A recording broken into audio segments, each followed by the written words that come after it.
Hello everyone, आप सबका स्वागत है मेरे चैनल में। तो ये मेरे यूट्यूब चैनल का फर्स्ट वीडियो है। तो आपसे मैं शेयर करूँगी भाई ये बायोलॉजी सब्जेक्ट के बारे में मैं पढ़ने जा रही हूँ आज। तो भाई देखो, मैं कोचिंग जाती हूँ ऑफलाइन, ठीक है। और जो है मेरा जो भी कंटेंट है, जो चैप्टर है, वो सब कंप्लीट हो चुका है। बैच हमारा कंप्लीट हो चुका है। तो अब जो है टाइम है जो मेरे पास, नवंबर, दिसंबर, जनवरी, फरवरी, मार्च, अप्रैल, तो ये सब महीने मुझे मिले हैं। और उसमें मुझे एग्ज़ाम की तैयारी करनी है, मतलब नीट के लिए तो करनी है। और फरवरी से मेरे बोर्ड एग्ज़ाम शुरू हो जाएंगे। तो मैं अपना इंट्रोडक्शन दे देती हूँ थोड़ा सा। मेरा नाम पलक प्रज्ञा है और मैं अभी क्लास 12th में हूँ। अगले साल मैं बोर्ड का एग्ज़ाम मेरा फरवरी से शुरू होने वाला है। और नीट एग्ज़ाम तो मई में सब कोई देगा, मैं भी देने वाली हूँ। तो भाई बोर्ड्स और नीट के लिए जो जो प्रिपेयर कर रहे हैं ना, जो इस वीडियो को देख रहे हैं, अगर तुम बोर्ड्स और नीट दोनों एक साथ दे रहे हो तो फिर भाई तुम्हारे लिए तो पढ़ाई बहुत ज़रूरी है। अभी से कंसिस्टेंटली होकर अगर पढ़ोगे ना तो तुम अच्छा स्कोर कर सकते हो, बोर्ड में भी as well as NEET exam में भी।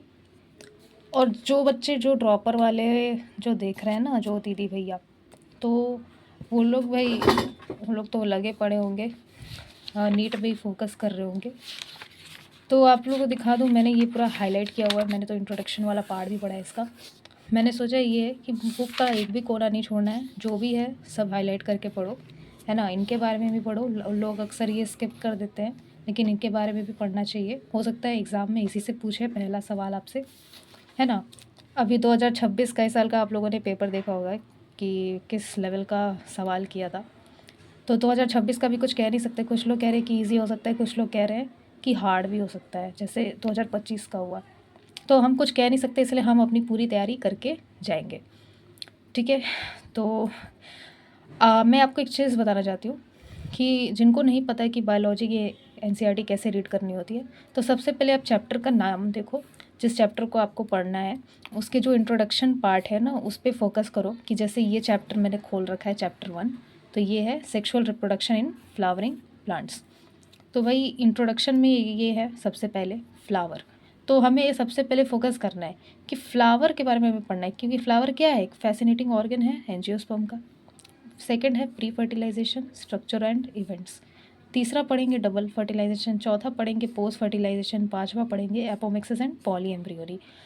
बहुत सारे बच्चे लोग क्या करते हैं कि वो इस इंट्रोडक्शन को, इस चीज़ को स्किप करके सीधा सेंटेंस पढ़ने लग जाते हैं, पैराग्राफ पे पढ़ने आ जाते हैं।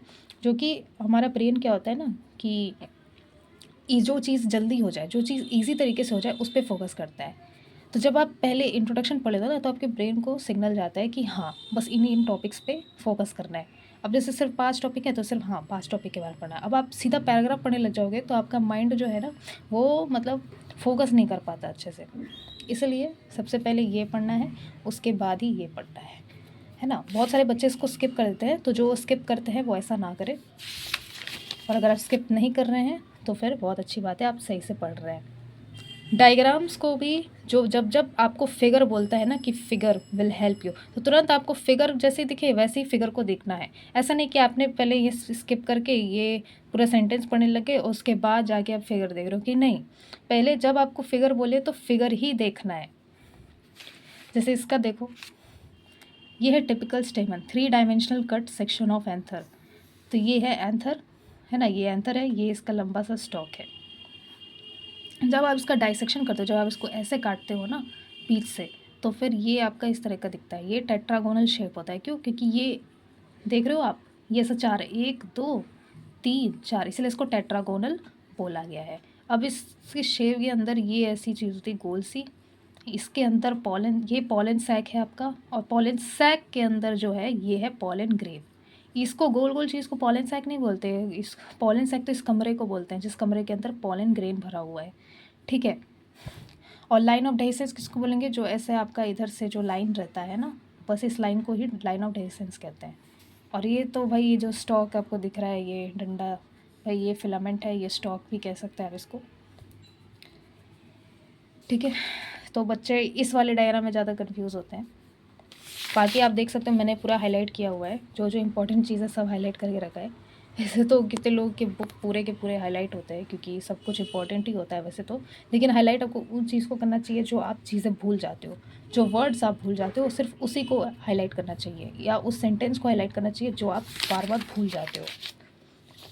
अब ऐसा नहीं कि आप जो हाईलाइट कर रहे हो, आप जो आपको याद भी है वो उसको भी आप हाईलाइट कर रहे हो, नहीं, ऐसा नहीं करना है। जो चीज़ आप भूलते हो सिर्फ उसी पे आप हाईलाइट करो। तो ये होता है बायोलॉजी, ये बुक, किसी भी बुक को पढ़ने का ये तरीका होता है ये। तो ये मैंने एक्चुअली पढ़ रखा है, इस चैप्टर को मैंने 5 बार तो रीडिंग दे चुका है, और भी 5 बार मैं दे दूँगी रीडिंग, ताकि ये पूरे माइंड में अच्छे से बैठ जाए मेरे। और ये मैंने ह्यूमन रिप्रोडक्शन भी पढ़ रखा है। तो बस मैं इस वीडियो में आपसे टिप्स बताना चाह रही थी कि कैसे बायोलॉजी को पढ़ना चाहिए, किस तरह से, जैसे मैं पढ़ती हूँ मुझे जैसे हेल्पफुल लगता है, वैसे ही आप लोग को मैं बता रही थी कि किस तरह से मुझे पढ़ने से हेल्पफुल होता है। तो अभी के लिए इतना ही रखते वीडियो को, आप भी पढ़िए, अच्छे से तैयारी कीजिए, और तब तक नेक्स्ट वीडियो में मैं आपको मिलूँगी, और चैप्टर का जो एक्सप्लेनेशन वाला है पार्ट, वो मैं एक्सप्लेन सीरीज़ में यहाँ पे बनाऊँगी। तो thanks for watching this video, bye bye, all the best.